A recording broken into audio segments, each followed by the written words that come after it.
I'm Paul Patton. I am a member of the CCRI Board of Directors and a doctoral student at University of Toronto in History and Philosophy of Science.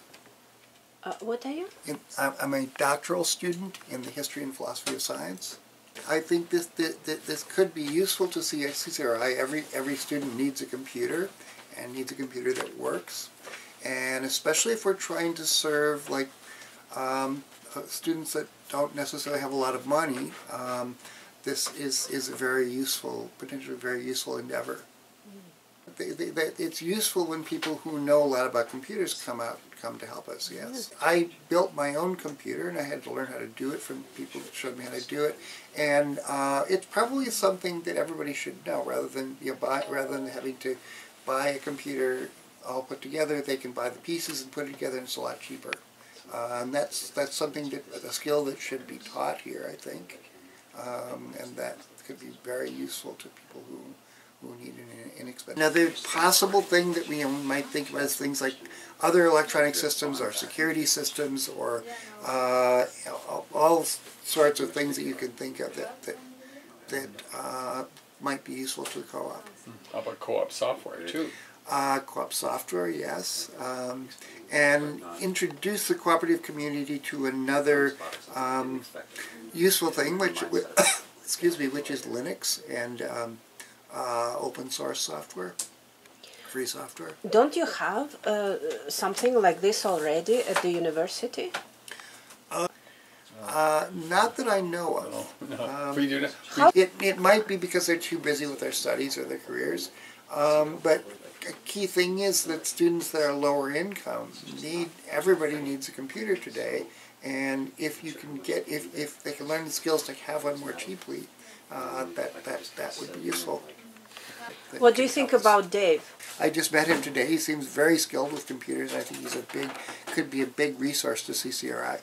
Everybody needs to know about software and hardware today, and the co-op needs to improve its communication systems, needs to improve its possibly their software that could be useful for making the co-op run more effective. I like the idea of providing lower income students with computers and software and things like that. I think that's probably the biggest potential for this. I think that the security is more a matter of building the strength of the community. Mm. Oh, that's a good point. Yeah. How do you do that? How you do that? Well, but I'm not sure when the board knows my ideas already. Well, why don't you say it again? Yeah, just get them on the record. This is the idea. Well, okay. I think that we need to build stronger communities in the houses. One is I think we need to recruit people who are really enthusiastic about living in co-op, not just that want to live cheaply close to campus, but are really like the idea of living in a co-op. How do you do that? Well, there's a sort of a chicken and egg problem. The co-op I lived in Bloomington, we had a lot of members that were committed to living in a co-op, and we had membership meetings where the prospective member would come, and they would we would tell them all about what it was like to live in a co-op and what the responsibilities involved, and we would have them come over for a meal, and we would sometimes have them do labor with us, and so they got an introduction to what it was like to live in the co-op as part of their decision of whether to live in the co-op. And CCRI doesn't do that. A lot of the membership functions have been delegated by the members to the staff. Yeah, listen, we're going to take control of some of the aspects of our own technology. You have built your own computer. We are building, fixing, repurposing computers here. What can we do to make co-op living better?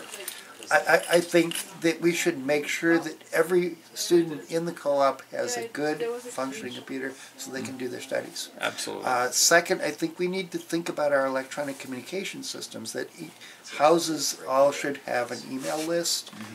They should have, we need to have better availability of all the documents passed by the board to the members, so we need to have a server or some sort of technology that allows any member from their home computer to access a repository of all the board documents. Makes sense. We need better ways of getting information. We need a co-op-wide calendar, electronic calendar. We need to improve our website. We need lots of electronic communications things to make the co-op work better. Possibly, something like a house printer would free people of having to own their own personal printer, and they can print in their own house. So there's lots of things that this could be useful for. That'd be good. Now let's talk about an idea you came up with a little while ago. Yeah. About you were talking about a house computer. Yeah, possibly what we could do with this is to have an inexpensive used computer put at every house, and that way, if somebody's computer wasn't working, or if we had a member that was not well off enough to own a computer, they could use the house computer. Right. Or sometimes visitors to the house. A house computer is really good if you have like a guest staying at the house and they may not have brought the computer with them. That's right. Now the other thing too is we've got computers. We've got some big screens here. We've got some good solid computers, and we got some big screens here. And I can just imagine a common area where you have this thing. Now think of what kinds of things could we do with a nice big screen. Yeah, obviously you could do nice house movie night, things like that. Also, you could use it, especially if you have an LCD projector and a screen, you could use it for house meetings to show things like financial spreadsheets or proposals and making more effective house meetings.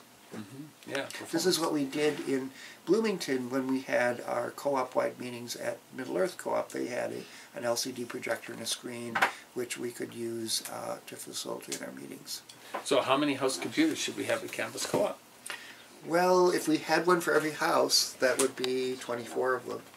Computers of the caliber that we can deliver would be at least a couple of $1,000s, you know?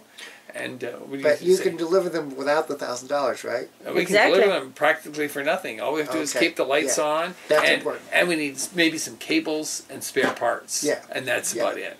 But the point is, you're saying that basically we could have a house computer in every house. Yeah. Essentially for free or for very little money. That's right. We could possibly have a projector and a screen, LCD projector and a screen, or one of these big screens. One of these big screens. LCD projectors, I haven't been able to get any of those. But these screens, we got lots of them. And they work, and they're beautiful. I got two of them in my workstation at home, you know. We are reusing other people's garbage, other people's electronics garbage. This is ready to go, and as I say, when we reload them, especially with Linux, because the advantage of Linux Mint is that it's really very friendly for Windows users. You can barely tell which environment you're in unless you start programming at a detail level. You know, you're really the browsers work the same. You know, one of the advantages of a co-op is it introduces people to an alternative to for-profit businesses and things like that when they live in a co-op. And another thing they can introduce them to is things like free open source software. That's right. An alternative to proprietary software, which is more designed to maximize the profits of the people making it than to serve the user. Now, open source software has been designed by sometimes literally hundreds of people are participating. Like there's thousands involved in the Linux system, and the thing is, it's better than proprietary software because it's got more people checking it, looking for bugs.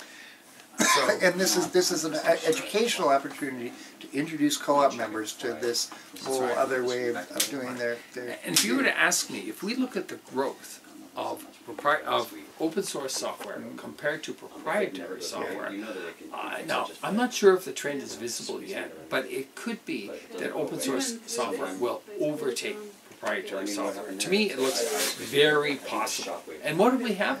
A worldwide cooperative movement.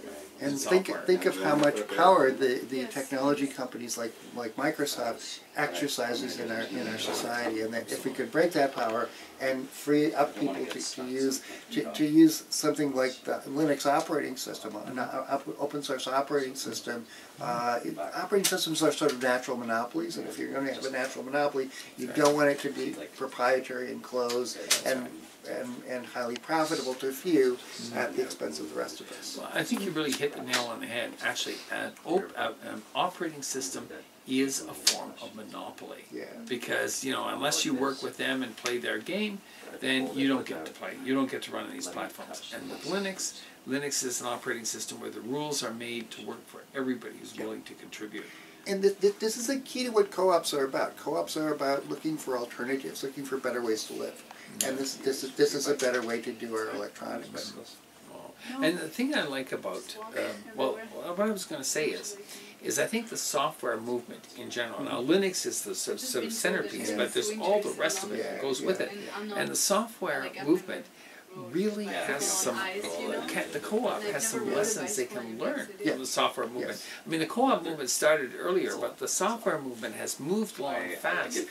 And so much of the world today is not quite dominated, but it's the energy is in the free software movement. And if the co-op learned from some of this and started using it in its examples, like creating more ways for people to cooperate. We've got a technical, there's other areas too where people cooperate, like food, for example. Yeah, so writing the software that, say, for example, would allow co-ops to more effectively cooperate in buying food.